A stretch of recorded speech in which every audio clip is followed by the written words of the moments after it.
फैसला ये लेता है कि एक तरफ कुछ लोग ऐसे थे कि जो मतलब इस मुल्क को बचाने की और इस मुल्क को तरक्की याफ्ता देखने की और इस मुल्क को एक मुस्तहकम माशरा और मुस्तहकम मुल्क देखने के तमन्नी थे, और एक तरफ वो लोग थे जो इसके खिलाफ थे। मेरा सूरत हाल ये है कि इस वक्त की जो सूरत है, इकोनॉमिक सूरत हाल तकरीबन मैं समझता हूँ कि कोई किसी साल है, इंडस्ट्रियलिस्ट है और सोसाइटी के मेंबर है, ये हमारे बहुत ही बल्कि फाउंडर मेंबर्स में हिस्ट्री के साथ फैसिलिटी साथ है, दुनिया जानती है, बल्कि पाकिस्तानी दुनिया जानती है ये फैसिलिटी और से बनो अब्दुल सत्तार रेड्डी का जो कंट्रीब्यूशन इस माशरे के लिए और इंसानियत के लिए रहा है, इस नोन को और के साथ मैंने तारुफ कराया। जो डॉक्टर टीम सुल्तान साहब बैठे हैं, ये हमारे टीम में बहुत सीनियर रही सेंटर सदर रह चुके हैं, कराची के जनरल सेक्रेटरी रह चुके हैं। मैं डॉक्टर मैं भी मतलब ये का अपना कारकुन हूँ, मेरे साथ बैठे डॉक्टर मेहदी साहब, ये मतलब हमारे साइंस के फाउंडर मेंबर्स थे, कि हम 3-4 लोगों ने बेसिकली इस आइडिया को कोशिश किया था। और अब ये मैं आपको बता दूँ कि लोग फोन करके उनसे रिक्वेस्ट कर रहे हैं कि हम इस अलायंस का हिस्सा बने। तो हमने कहा भाई जो शख्स मतलब इस माशरे का इस मुल्क का ये समझता है कि वो परेशान है तो इस अलायंस का हिस्सा होते हैं, उसको कोई सी रुकावट नहीं है, एवरीबडी इज वेलकम, वो आ सकता है। साथ में फिर हमारे डॉक्टर मतलब उसमें साहिबा बैठी हुई है, ये जर्नलिस्ट है शोबे के हिसाब से, उन्होंने मुझे कल रिक्वेस्ट किया था कि मैं जरूर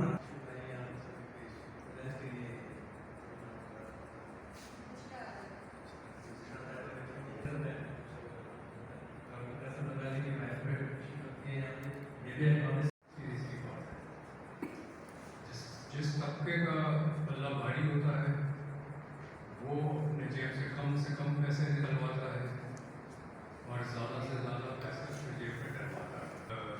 इस हवाले से तशवीशनाक रहा है। जो पहले 30 साल थे पाकिस्तान के, उसमें रियासत का मकसद था माशी तरक्की करना, चाहे वो मिलिट्री गवर्नमेंट हो, सिविलियन हो, प्राइवेट सेक्टर वाली हो, सोशलिस्ट हो। दोनों दौर जो थे 60 का और 70 का, रियासत का मकसद माशी डेवलपमेंट था और बहुत माशी तरक्की की, बहुत असासे बने बड़े स्टील मिल, पोर्ट पासिंग, complex, terminal dam, Mangla dam, सारे जो मेगा प्रोजेक्ट्स बने जिससे मईशत में 4 गुना पैदावार इजाफा हुआ। और जहाँ घास नहीं उगती थी वहाँ 2 फसल होती है, जहाँ रेत उगती थी वहाँ शहर है, बस्तियाँ हैं। इकोनॉमिक जोग्राफी, माशी जोग्राफी बदल गई मुल्क की इस तरक्की की वजह से। लेकिन 1977 के बाद जो रियासत का जो मकसद था माशी तरक्की वो ख़त्म हो गया और दूसरे मकासद आ गए। सिक्योरिटी स्टेट के जो ऑब्जेक्टिव्स होते हैं, रूस को आज़ाद कराना कम्युनिज्म से। इस वक्त हाल ये है कि हर 100 रुपये के रेवेन्यू पे 200 रुपया हुकूमत का अखराजात है। हर $100 के एक्सपोर्ट पे $230 का इंपोर्ट है। कोई मैशत चल ही नहीं सकती। जो मैंने दिया है इस वक्त सिर्फ रियासत बैकअप नहीं है, आवाम भी बैकअप हो चुकी है। कीमतों का हाल है, बेरोजगारी का हाल है। एक ऐसी फैमिली को जानता हूँ जिसकी 1,00,000-1,50,000 रुपया चिंता थी, घर में गाड़ी थी, बच्चे प्राइवेट स्कूल में जाते थे, आज उनके पास खाने को चाहिए, इसलिए कोई गाड़ी तो खड़ी है लेकिन खाने को पैसे नहीं, इसलिए कोई खाना चाहिए। और जो मजदूर है वो सिर्फ होता है। आज हम बात करेंगे बजट गैप के ऊपर बेसिकली। पहला मैं जो बजट की पूरी लिस्ट होती है लंबी सी, कई पेजेस पे जाता है, तो मैं उसके छोटे छोटे पोर्शन बता रहा हूँ। तो पहला आइटम है बजट का, वो है डेट सर्विसिंग।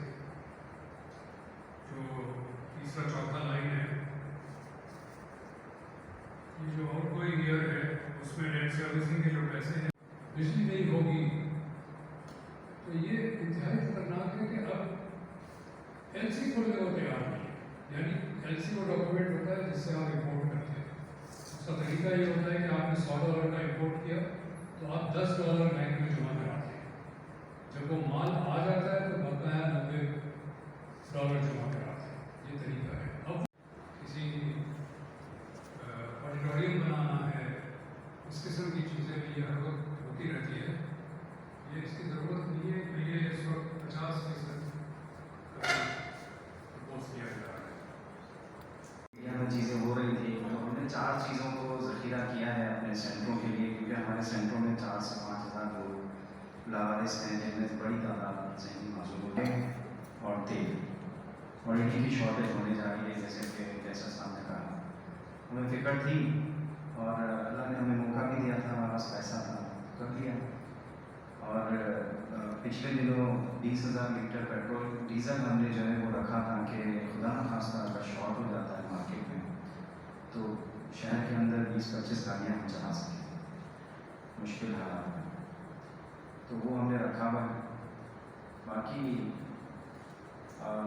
सूरत हाल जो है वो सही नहीं है, पेट्रोल महंगा होता जा रहा है, मरीज़ जो है अब इन्होंने इलाज करवाना कम कर दिया है, बॉक्सों ने छोड़ दिया है। हमने अपनी एम्बुलेंसों के लोकल रेट नहीं बढ़ाई और बाहर भी निकलना होगा और सियासतदानों को प्रेशराइज भी करना पड़ेगा ताकि हम अपनी नस्लों की बेहतरी के लिए करें। वरना जो कैसर साहब ने कहा कि अगर हम एलीट को बचाने की कोशिश करेंगे तो ये मुल्क को बहुत बड़ा नुकसान हो जाएगा। पीएमए से रिक्वेस्ट की जाए, पीएमए डॉक्टर से रिक्वेस्ट करें कि इन हालात में अगर वो चीज़ में कमी करें। बहुत बहुत शुक्रिया। चाय का कप आपका इंतजार कर रहा है।